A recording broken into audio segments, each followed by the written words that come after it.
solve any problem, you have to get from A to B. The trouble is, in real life, there are so many paths to choose from, and most of them lead to dead ends.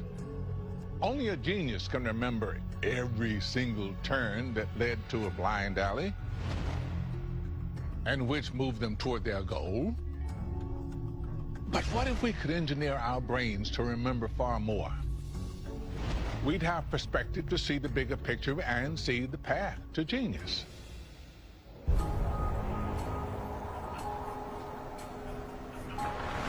John Giorgio, a neuroscience researcher in Toronto, believes memory is vital to everything we do. Without memories, we can't do many of the basic functions, such as finding our way to work, recognizing familiar people, learning to do tasks. Without memories and learning, we're essentially unable to function in daily life. But John also believes we have the power to make our memories better through genetic engineering. We have systematically tried to manipulate the genes that we feel are important in learning and memory. In theory, we can all become genius if we were to make modifications in the way our brain works.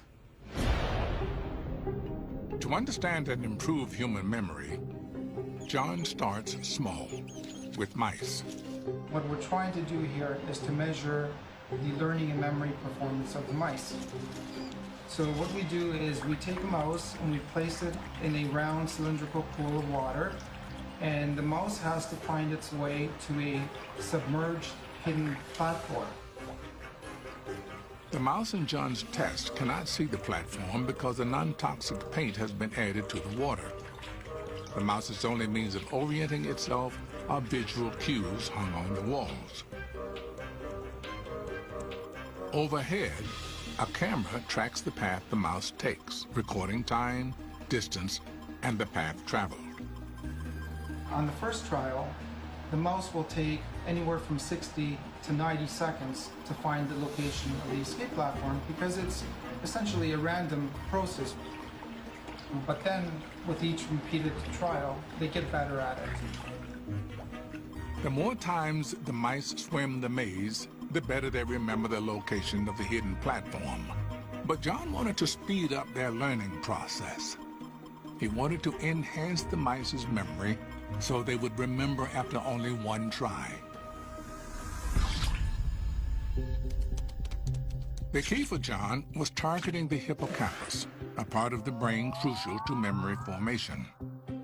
As memories form, neurons send electrical and chemical signals back and forth until an enzyme called PDE4B shuts down the signal between the neurons. No more communication means the window closes for building bigger, richer memories. And the mouse can only focus on the water in front of its nose. So John created a mutation in the gene for PDE4B. The PDE4B mutant mice that we created have a mutation that impairs the function of the enzyme, which results in neurons being able to communicate with each other for extended period of time, and presumably this is what allows the mice to be better at encoding memories and recalling memories. The result was exactly what he expected. Where the non-mutant mice take up to 90 seconds to solve the maze, the mutant mice completed in less than 30. The mutant mice were able to perform this task a lot better. They were faster and remembered the location of the escape platform much better.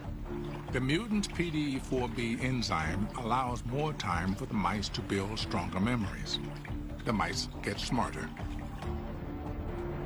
But mice aren't the only ones that can have their brains pushed past normal levels. Human brains also use the PDE4B enzyme. But if we were to mutate the PDE4B gene in humans, it's possible that the same effect could be recreated. we believe that, yes, we can potentially improve cognitive function in humans. A stronger memory wouldn't just help us remember details like directions. It could give us a larger window of experience, leading to the kind of visionary genius that people like Steve Jobs or Jackson Pollock had.